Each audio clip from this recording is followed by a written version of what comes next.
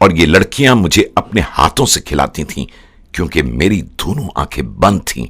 پھر میری بند آنکھیں کھول دی گئیں اور چند روز بعد مجھے چھٹی مل گئی۔ جس روز مجھے اسپتال چھوڑنا تھا اس روز صبح سویرے یہ دونوں لڑکیاں ایک ساتھ میرے کمرے میں آئیں۔ انہوں نے اپنے نام بتائے جو امبر اور میری تھے۔ انہوں نے یوں کہا کہ ہم نے تمہاری خدمت اس لیے نہیں کی کہ تم بہت خوبصورت ہو یا ہمیں تم سے کسی قسم کا لالچ ہے، بلکہ صرف اس لیے کی کہ ہم مسیحی ہیں اور ہمارے مالک یعنی خداوند یسوع مسیح نے نجات دہندہ ہوتے ہوئے تمام انسانوں کے گناہ اور موت سے نجات کی خاطر دکھ اٹھایا ہے، اور یوں ہم پر بھی فرض ہے کہ ہم اپنے جیسے ہر انسان کی خدمت کریں۔ اس مختصر تعارف نے تو میرا بہت برا حال کر دیا۔ میں زار و قطار رو رہا تھا اور ایسا لگتا تھا کہ جیسے میں اپنے آنسوؤں کے سیلاب میں خود ہی بہہ جاؤں گا۔ انہوں نے مجھے تسلی دی اور کہا، رونا تمہارے لیے ٹھیک نہیں کہ ابھی آنکھ کا زخم کچا ہے۔ میری گردن تشکر کے جذبات کے تحت جھک گئی اور دل چاہتا تھا کہ ان نیک دیویوں کے قدم چوم لوں۔ میں اس بات کا قائل ہو گیا کہ اس دھرتی کے سینے پر ابھی خدا کے پیارے لوگ موجود ہیں جو دوسروں کی خدمت کا جذبہ رکھتے ہیں۔ 3 کیمپ میں واپسی کے بعد مجھے ہلکا کام سپرد کر دیا گیا، اور یہ کام فوجیوں اور خصوصاً ایئر فورس کے لوگوں کو ممنوعہ علاقے جو شہر میں تھے جانے سے روکنا تھا۔ چونکہ میری ڈیوٹی ایسی تھی اور میں اسٹاف پولیس کا نگراں تھا، سو میری واقفیت ایسے علاقوں میں رہنے والے لوگوں سے ہو گئی تھی۔ ہماری فیلڈ ورکشاپ میں ایک نوجوان ایئرمین فلپ بدری ناتھ تھا۔ یہ موجودہ ہندوستان کے صوبے بہار کا رہنے والا تھا، جس کی موجودگی ہم سب کے لیے تازگی کا سامان مہیا کرتی تھی۔ اکثر اوقات کیمپ کے قوانین کی خلاف ورزی اس صورت میں ہو جایا کرتی تھی کہ بدری کی صحبتوں میں اتنا لطف آتا تھا کہ اٹھنے کو دل ہی نہیں چاہتا تھا۔ بدری کے نزدیک زندگی ایک ہنسی کا نام تھا۔ میں چونکہ اپنے افسانے بھیٹ میں بدری کے بارے میں کچھ کہہ چکا ہوں، اس لیے اب اصل واقعے کی طرف آتا ہوں۔ ایک صبح جب میں نے بدری کو اس کی ایک دوسری ورکشاپ میں تبدیلی کے آرڈر دیے تو بدری پر گویا بجلی گر پڑی۔ میں نے اس کی وجہ دریافت کی تو بدری نے بتایا کہ وہ ایک بازاری عورت بنام کملا سے پیار کرتا ہے اور اس نے فیصلہ کیا ہے کہ وہ اس سے شادی کرے گا۔ میں نے سماج سے اتنی بڑی بغاوت کا سبب معلوم کیا تو بدری نے نہایت سنجیدگی سے کہا، سر، میرا دھرم یعنی دین بھیٹ یعنی قربانی ہے۔ پربھو یعنی خداوند یسوع مسیح نے مجھ جیسے پاپی سے پریم یعنی پیار کیا ہے اور اپنی جان کی بھیٹ دے کر تمام پاپی یعنی گناہگار انسانوں کی مکتی یعنی نجات و کفارہ کا بندوبست کیا ہے۔ اگر پربھو یسوع مسیح مجھ جیسے کو قبول کر سکتا ہے تو میرا بھی کام ہے کہ میں ان لوگوں کو بھی قبول کروں جو پاپی ہیں، جن کو دنیا پست خیال کرتی ہے۔ اس کے بعد جو کچھ میں کر سکا وہ کچھ بھی نہیں تھا۔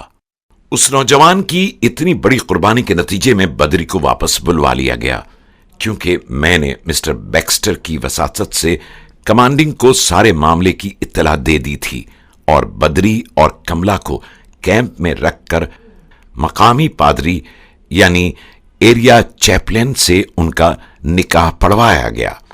اس کے بعد بدری اور کملا بدری کے گاؤں میں آ گئے۔